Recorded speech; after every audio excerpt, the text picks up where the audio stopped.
Wong Jawa ilang jawane. Aku iki wong Jawa, tedhak turune Jayabaya.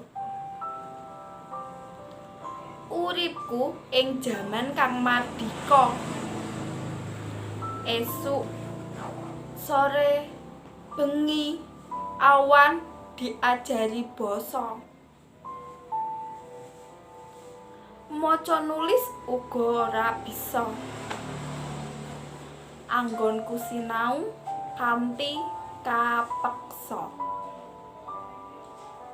Nganti saiki aku ora bisa basa. Sinau basa kok nganggo dipeksa.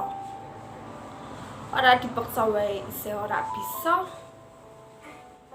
Apa meneh nganggo dipeksa? Sinau basa dipaksa, budaya dipaksa, maca nulis dipaksa, ngomong nganggo basa krama dipaksa. Ngono kok njaluk bisa basa? Sapa kandha? Wong Jawa wae ngomong basa Jawa ora bisa.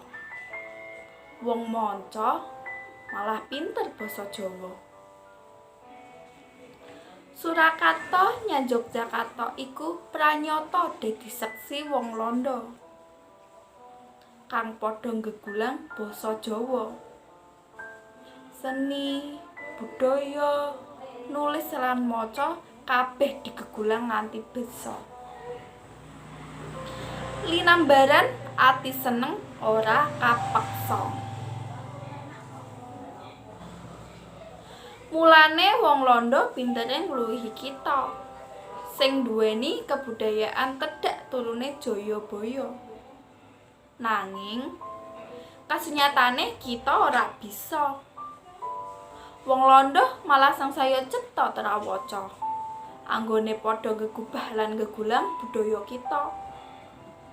Janjane aku getun. Malah sangsaya bingung. Lah kok ora?